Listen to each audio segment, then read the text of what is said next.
Our next speaker, actually, we're Skyping in from Canada. His name is Kruk. He has a long history of doing research, a distinguished career. He's Associate Professor of Social Work at the University of British Columbia, specializing in child and family policy. He's had a long career teaching, practicing, author of many books, author of many research articles concerning parenting after divorce, child's needs, parenting responsibilities, mediation, conflict resolution, and social work. He's president of the International Council on Shared Parenting. He's a recipient of multiple awards. He's currently president of the International Council on Shared Parenting, recipient of Queen Elizabeth II Diamond Jubilee Medal for Research and Service Contributions. Welcome, Dr. Kruk. Okay, great. Well, thanks for the opportunity of allowing me to speak to you today. I'm actually here in my capacity as president of the International Council on Shared Parenting, which is an organization of social scientists and family professionals devoted to the study of the best interests of children after parental separation and divorce, and how different forms of parenting arrangements best address those best interests of children. So the Council is the largest organization of its kind in the world, with over 40 countries represented, including the United States. Our organization has influenced family law reform around the world, especially in Europe, where the Council of Europe 2 years ago actually mandated member states to establish shared parenting as the foundation of family law in their respective countries in Europe. So we advocate a child-focused, evidence-based approach to family law reform that addresses the best interests of the child. And there's consensus within our organization that shared parenting, in fact, best addresses the needs and interests of the vast majority of children of divorce. And also that a rebuttable legal presumption of shared parenting is in the best interest of children. And that's because the two main factors that produce good outcomes between children, for children, are the maintenance of meaningful parent-child relationships between children and both of their parents, and also, secondly, to shield children from family violence and ongoing parental conflict. And shared parenting, we know from the research, is most likely to bring those conditions about. Now, we advocate not only for shared parenting, but over the past year, we've come more and more to the position that equal parenting is, in fact, the optimal arrangement for children. And that's the focus of what I'd like to talk to you today about. I'll be presenting to you what the most recent research says about equal parenting as a preferred arrangement. Now, we don't regard equal or shared parenting as any kind of panacea. We also have a consensus that a rebuttable presumption against shared parenting should apply in cases of family violence, which we know is also a form of child abuse. Here, the safety of children should be the overriding concern in these situations, and the court has an important role to play in that regard.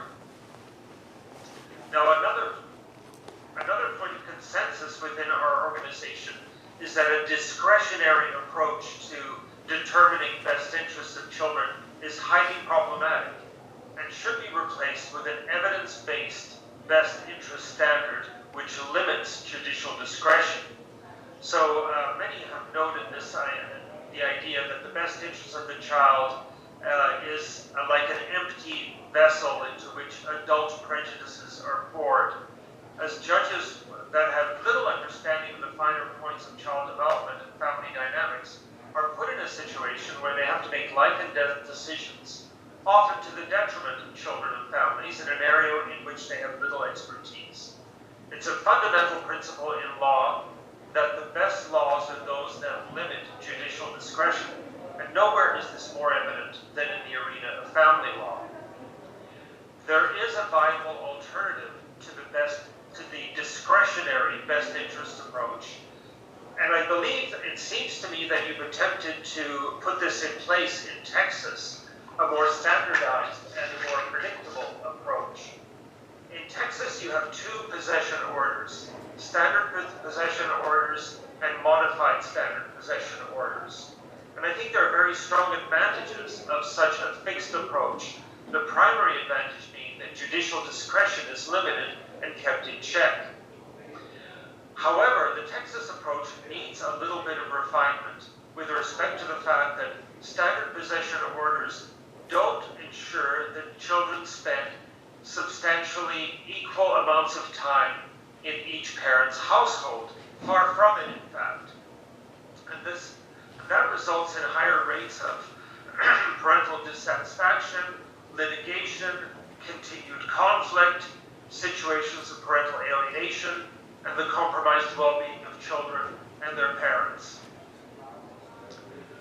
And I just would like to quote from Richard Warshak's article, Stemming the Tide of Misinformation, International Consensus on Shared Parenting, which was endorsed by 110 of the world's leading scientists in the field of parenting after divorce. Quote, parenting plans that provide children with contact no more than 6 days per month with a parent and require the child to wait more than a week between contacts tax the parent-child relationships. That's especially the case for younger children.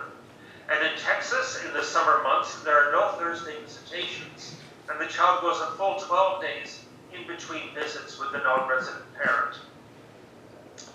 Now, in addition to the Richard Warshak article, there are now over 16 major research studies from around the world that compare child and family outcomes in different custodial arrangements. The studies clearly demonstrate that for most children of divorce, including infants and very young children, shared parenting is the optimal arrangement. And the closer we come to an equal division of time for children in each parent's household, the better the outcomes for children. Now, I define equal parenting as children spending roughly equal amounts of time in each parent's household, whereas shared parenting is defined as children spending a minimum 1/3 proportionate time with each parent. Equal parenting is a form of shared parenting, but where the time division by parental caregivers is split on an equal 50-50 time basis, calculated over a predetermined period.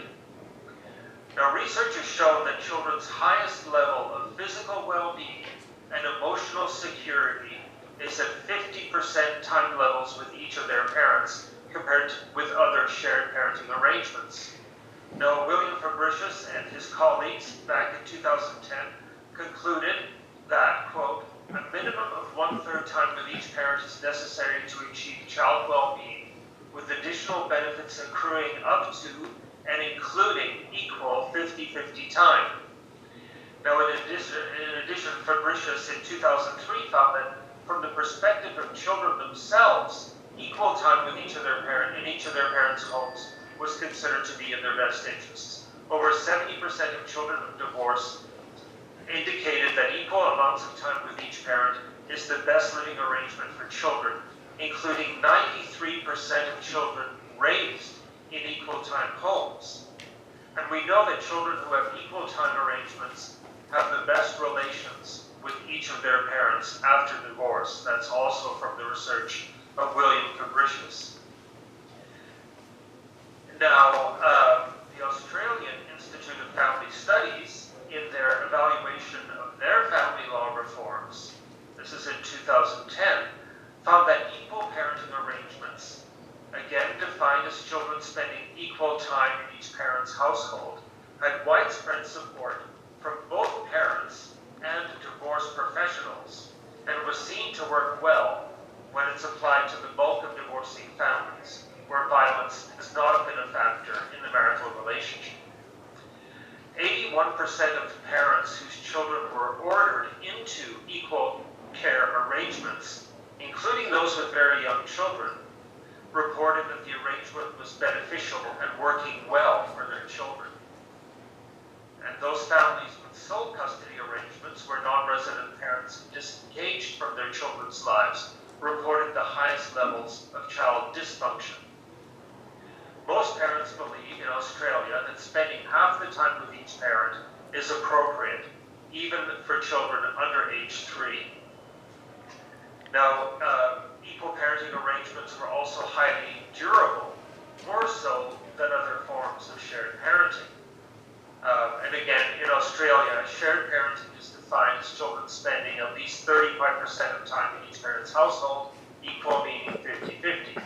So unequal parenting arrangements were perceived by parents as inherently unfair, and those were more likely to break down after divorce than equal parenting arrangements. So that includes shared parenting arrangements such as 70-30 or 60-40 divisions of childcare responsibility, which are associated with higher levels of parental discord than equal 50-50 timeshare arrangements. Now, although the Australian shared parenting legislation wasn't actually intended to be an equal parenting presumption, it actually came to be perceived as equal parenting in law by the public, and that resulted in a marked reduction in child custody legislation, child custody litigation, with applications to court over child custody falling by a staggering 72% in Australia. So court-determined parenting arrangements fell from 8% to 2% of cases in Australia, and lawyer negotiation fell from 10% to 5% of cases. Corresponding to decreased litigation was a marked increase in the use of family relationship centres and family mediation services, as most Australian parents, actually 72%, now resolve parenting arrangements without the use of any legal services. Now, perhaps the most important study examining child outcomes in contested child custody cases comes from Canada. This is a meta-analysis, the most important studies over the past decade, and was completed in this research was published in 2016 by 3 social science scholars from Laval University, Amandine Bode and her colleagues. It's entitled Child Adjustment in Joint Physical Custody versus Sole Custody, a Meta-Analytic Review, and was published in the Journal of Divorce and Remarriage in 2016. Now, this analysis included only studies comparing joint physical custody with sole physical custody. They revealed that the strength of the association between custody arrangements and children's adjustment varied tremendously as a function of the proportion of time that children spend with each parent. They found, and this is really the first study that has revealed this finding, and again it's based on a wide range of analysis of studies comparing joint physical and joint sole custody over the past 10 years. They found that the positive results for children in joint physical custody are only significant for those who spent equal or almost equal amounts of time with their 2 parents. So their main finding was that children are significantly better adjusted when residing in 50-50 joint physical custody arrangements than those residing in 2/3, 1/3 time arrangements. So sort of unequal shared parenting. So equal shared parenting, equal parenting arrangements were positively related to children's positive adjustment, whatever children's age, but not unequal shared parenting arrangements.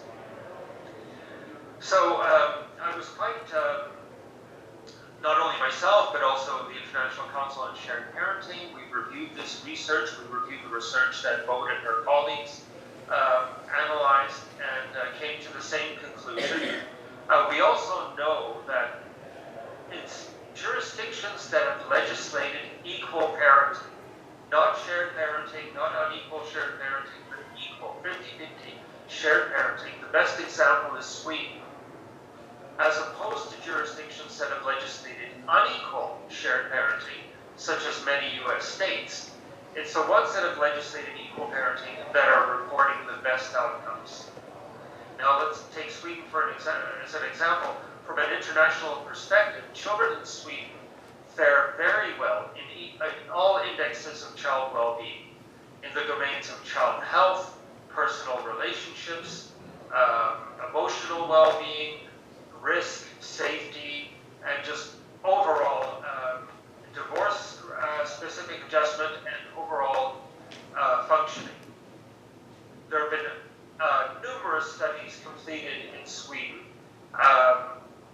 which have consistently found that children with shared residence with equal time arrangements have living conditions and health outcomes that are completely on par with children who live with two custodial parents in the same household, in non-divorced families.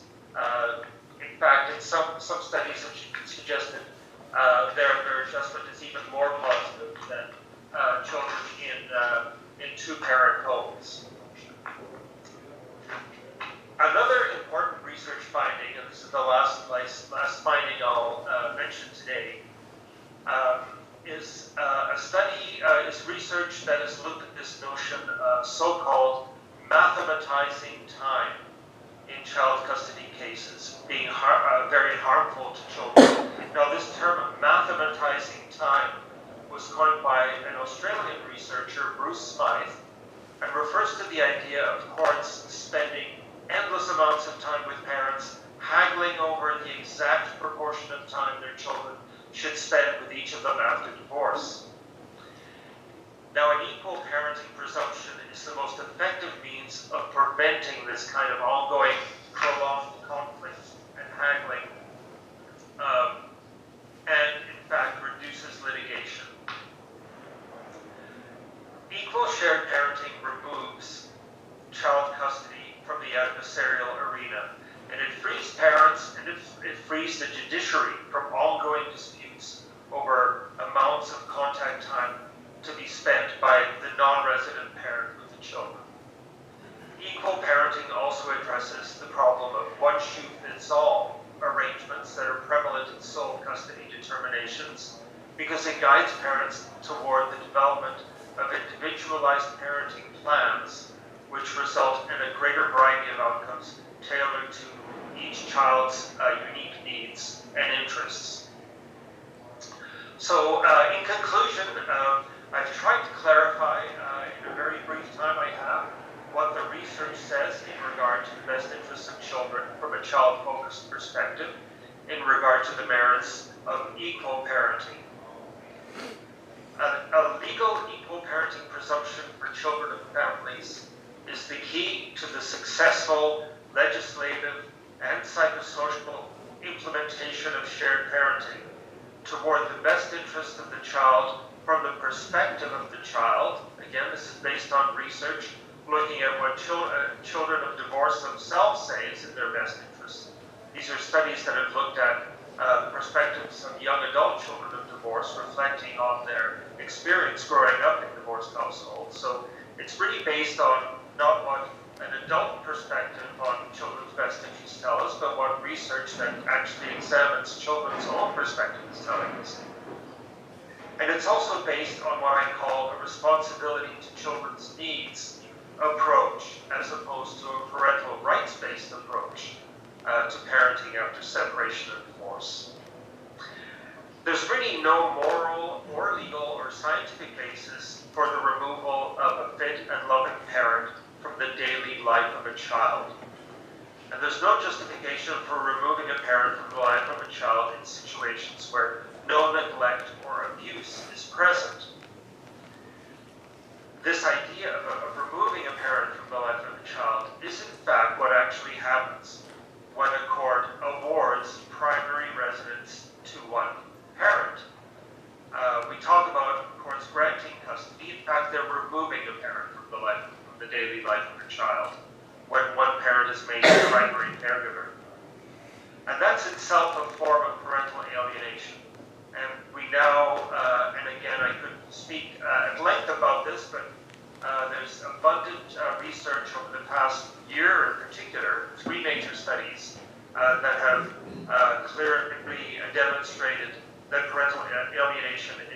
form of child maltreatment and parent abuse. There's also no basis in either law or psychology for choosing one parent over the other as a custodial or residential or primary parent. Children need both parents, and each parent is equally important in the life of a child. So I guess I'll stop at that point. I could say a lot more in regards to the nuts and bolts of what an equal shared parenting-based family law would look like, and the supports that are needed for its success as a legal presumption, but I'll kind of open the floor for any questions or comments, or anything that you'd like me to elaborate on at this point. So thanks for your attention. Any comments, questions? Yes, one second, please, Dr. Kruk. Okay. Thank you for your presentation today. And we have a microphone. Before we start passing around, I'd like to ask one question. Can you comment on the correlation between parental alienation and an equal parenting type model, or parental alienation and like a sole residence type model? Does one, is one more highly correlated with parental alienation than the other? Is there any research to support that? Yeah, okay. Well, thank you for the question. It's a great question. And I just mentioned that over the past year, there have been at least 3 major studies looking at exactly that issue. So there are a lot of myths and misperceptions about parental alienation. First thing I'd say about parental alienation is that it's not sort of a gender-specific phenomenon. It affects mothers as well as fathers, and it impacts children in a very severe way, as well as targeted parents, of course, and the extended family. But it is highly correlated, and there's a lot of research from the US, especially Jennifer Harman from Colorado State University has published extensively on this, that parental alienation is highly correlated with custodial status, and that it flourishes in situations where one parent is given legal care and control of a child, custody of a child. That really sets the stage for parental alienation. It's shared parenting, and especially equal parenting, is a bulwark against parental alienation. It's the most effective means to prevent parental alienation from happening in the first place. Many parents see that the court basically gives them full control of not only the primary care control of a child, but also allows them to manipulate, control, and be gatekeepers in regard to the relationship between the child and the other parent. And probably the most surprising finding about parental alienation over the past year or so is Jennifer Harman's finding of how many parents and children are actually affected. It's much higher than most of us assume. There's been a lot of professional misunderstanding, even denial of the phenomenon, but there are 3 articles that have come out literally over the past month. One in the main American Psychology Association journal, Psychological Bulletin. It's the key publication of the APA that has come out categorically stating that parental alienation is a form of domestic violence. And another article published in the Family Science Review focused on parental alienation as a form of emotional child abuse. So this really points to the need for child protection response to allegations and suspicions of parental alienation, the need for reunification programs between estranged parents and their children, the need for ongoing therapeutic supports for high conflict divorce families, and of course criminal justice response, because parental alienation is a form of family violence, and family violence is a form of criminal behavior. thank you for your answer to that question. Does anyone right now have any questions they'd like to present to Dr. Kruk? Okay. We're passing the microphone. Is there any studies or anything with the equal parenting to the silver bullet tactic of false allegations in any of these studies? Did you hear that? I had a really hard time hearing that. Could you repeat that?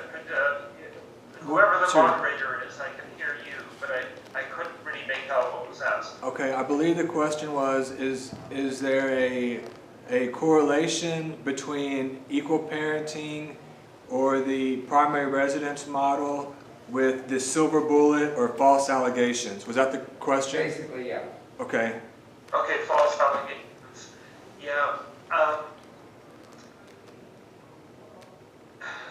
Yeah. So is the prevalence of false allegations? The question is the prevalence of false allegations higher? What is there any study whatsoever? Yeah, I'm having a hard time Okay. understanding the question. Are- You know, false allegations are fairly common in jurisdictions where parents are pitted against each other and are vying for primary care and control of children.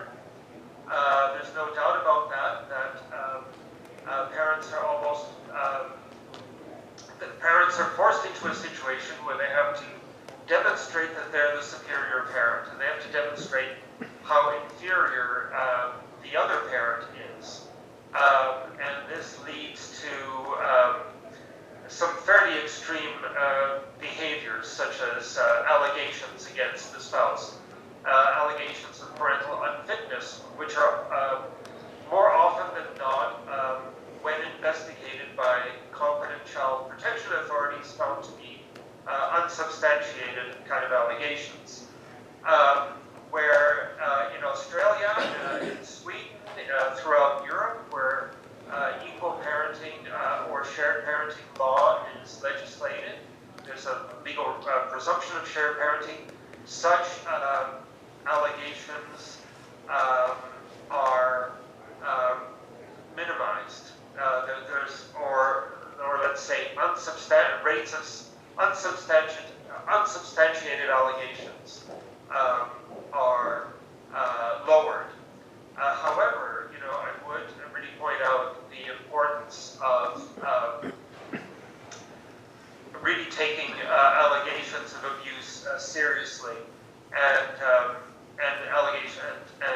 any kind of reports of family violence seriously, because shared parenting is contraindicated in those situations, and the safety of children has to be the paramount consideration. The safety of the victimized spouse a primary consideration. So in those countries with equal parenting presumptions, there's also a great deal of attention paid to effective responses where family violence or child abuse are alleged. I think you answered the question. Hello, I'm Dr. O'Connor. It's a pleasure to meet you by video Skype. Thank you. Thank you. So what I'm understanding you're saying is in countries as well as situations with there's shared parenting, there's lower, for translation to the audience, there's lower rates of false allegations. Correct. That also kind of matches lower rates of litigation compared to Correct. when there's not shared parenting situations. Absolutely. Okay, got it. Thank you. Is there any more questions? Yes. Dr. Kruk, this is Robert Franklin from the National Parents Organization. I recently read a very fascinating document. The state of Minnesota has just completed going through a 3-year period of reevaluating and reissuing its parenting time guidelines. At the very outset of that 3-year process, it was decided to entirely ignore the science on shared parenting. This is written in a document that is public for all to see.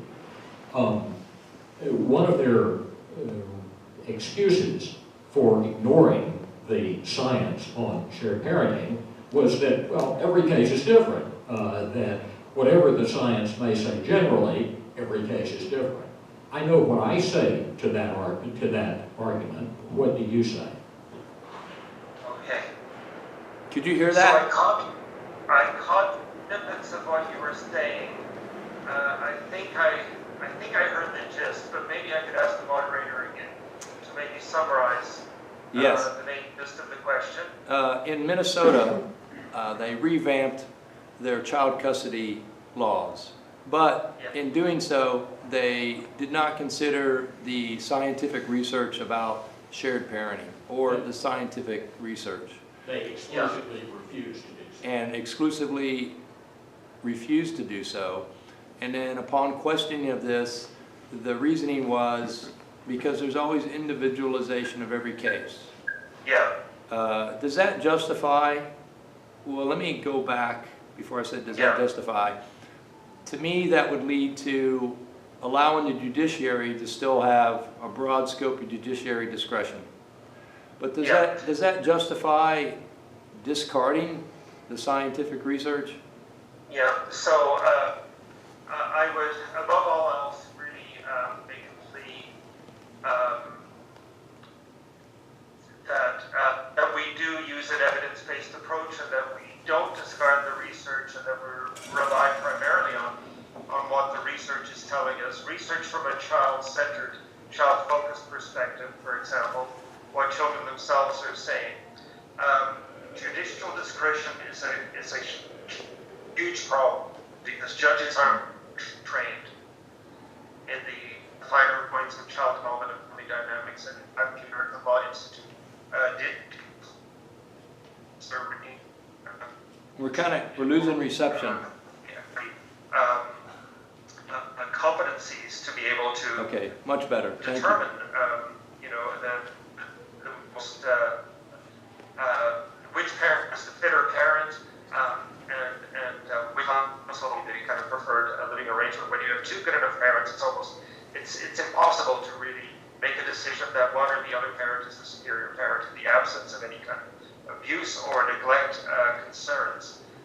So judges are making decisions on the basis of their own idiosyncratic biases, which aren't necessarily informed by what the research is saying.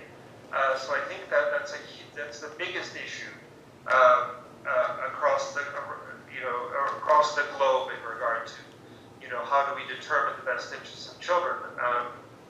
It's a highly contentious issue. It's based on adult stereotypes, prejudices, and judges' own kind of idiosyncratic views on what's best for children, and they're all over the map. And judges make, as a result, make the wrong decisions sometimes. In courts, you've got evidence that's contaminated on so many levels. When the client presents material to the lawyer, when the lawyer presents the material, the judge's own kind of interpretation. So there's a high risk of getting it wrong. The worst possible outcome is awarding custody to the parent who's an excellent litigator and very skilled in the court arena, but isn't necessarily the best parent, and then subsequently alienates the child from the other parent, for example. These aren't uncommon scenarios. So we really need a predictable and consistent approach, and we need to limit judicial discretion. We have a very solid foundation of scientific evidence that for the great majority of children, for those children where abuse and neglect and protection, child protection is not an issue, that they fare best in shared parenting or equal parenting situations. We know that children are able to maintain relationships with both parents in that situation, but they're also shielded from violence and abuse because with sole custody determinations, parental conflict increases, the risk of violence goes up. It's the opposite in equal shared parenting jurisdictions where interparental conflict goes down over time as the dust settles, and there's a much lower incidence of first-time family violence. I don't know if people are aware that fully 50% of first-time family violence occurs during the divorce process within that kind of adversarial atmosphere that's produced when parents are locked in a battle with such high stakes, the future of their children. So, yes, I'm saying an evidence-based approach to the best interests of children is really a key factor. We can't ignore, 60 major studies over the past decade comparing child outcomes in sole custody versus shared parenting households. Any other questions?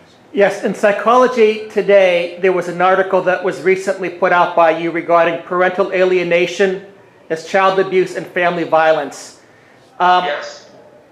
When we're talking about the issue of child abuse and family violence, then, from your perspective, should that be reportable to authorities and be able to be followed up with or prosecuted accordingly? Absolutely. And that's I can't stress that enough. Yes, I would urge you all to have a look at the psychologytoday.com, and I posted an article yesterday, in fact, where I'm summarizing the results of 3 scientific studies on parental alienation. These 3 studies that have really actually appeared over the past month that demonstrate that parental alienation is in fact a form of both family violence and child abuse. And I do talk, and these articles all address that issue. The urgent need for mental health professionals and legal professionals to recognize parental alienation for what it is as a form of family violence and child abuse, and respond in a manner that is protective of children. The importance of child protection authorities taking responsibility for investigating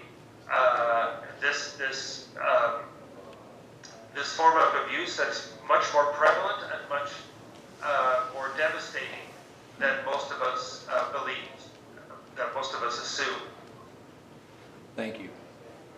Are there any more questions? Can you see me, Dr. Kruk?